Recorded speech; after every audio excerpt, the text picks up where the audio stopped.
نحمده ونصلي على رسوله الكريم وخاتم النبيين وعلى آله وأزواجه وأصحابه أجمعين.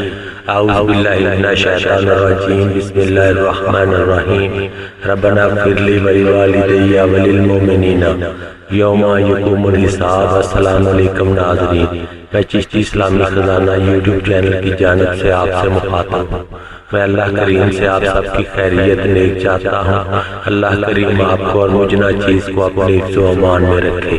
اچھائی کی بات سننا اور اس کو آگے تک پہنچانا ایک نیکی اور صدقہ جاریہ ہے. میرے پیارے مسلمان بھائی اور بہنوں، میری آپ سب سے گزارش ہے کہ میری یہ ویڈیو آخر تک ضرور دیکھیں تاکہ آپ کی اور میری محنت بیکار نہ جائے. میری آج کی ویڈیو کا متن کمزور اور سوکھے بچے کا علاج بذریعہ نورانی عمل ہے. معاشرے میں بے شمار بیماریوں میں سے ایک بیماری ایسی بھی ہے جو والدین کے دل کو چیر دیتی ہے. پہلے تو شادی کے بعد کئی سالوں تک بچے کی امید نہیں ہوتی. اگر ہو جائے، اللہ کریم اپنا کرم کر دے، بچہ پیدا ہو جائے تو کسی شیطان کی نظر یا سایہ کیا پڑا بچہ جو کہ صحت مند تھا سوکھ کے کانٹا ہو جاتا ہے، دودھ پینا چھوڑ دیتا ہے. اس طرح کے معاملات سے دو چار بھائی اور بہنوں کو اب پریشان ہونے کی ضرورت نہیں. اللہ کریم نے اگر شیطان پیدا کیا ہے تو وہ خود رحمان بھی تو ہے. اس رب کریم کی رحمی سب شیطانی عناصر پہ بھاری.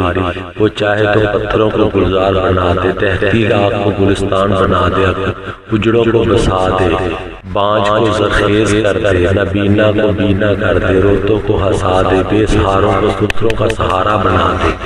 یہ وہ ذات ہے جو کن فیکون کہہ دے تو کائنات وجود میں آ جائے. اس کے لیے کیا مشکل، کیا بھائی، وہ جو چاہے ہو جائے. بس پھر میرے مسلمان بھائی اور بہنوں، آپ بھی اس کے دامن کو پکڑ لو، اس کے بتائے ہوئے راستے پر چلو تو کوئی بعید نہیں کہ ہر مشکل آسان نہ ہو. جس میرے بھائی یا بہن کا بچہ سوکڑے کی بیماری کا شکار ہے، سوکڑے کی بیماری کا شکار ہے، افاقہ نہیں ہو رہا، ڈاکٹروں حکیموں سے علاج کروا کے اور جھاڑ پھون کر کے بھی تھک چکے ہیں، اب پریشان ہونے کی کوئی ضرورت نہیں ہے. آج ایک ایسا طلسمی عمل لے کر آیا ہے جو سوکھے کو سرسبز و شاداب کر دے گا، جو گل کو گلزار کر دے گا، جو خزاں کو بہار کر دے گا. تو ناظرین، آج کا عمل نوٹ کر لیں.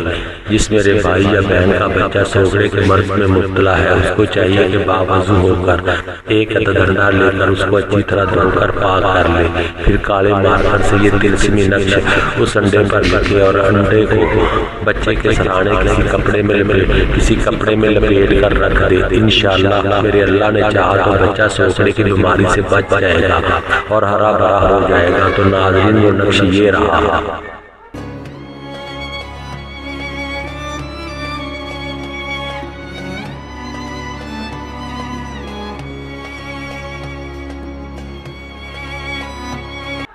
تو ناظرین، اللہ کریم کی ذات پر اٹل یقین، حضرت محمد صلی اللہ علیہ وسلم کے امتی ہونے پر فخری کامیابی کی گارنٹی ہے. نماز پڑھتے رہیں، صدقہ دیتے رہیں، انشاءاللہ کبھی بھی نامرادی مقدر نہیں بنے گی. آمین ثم آمین. شکریہ.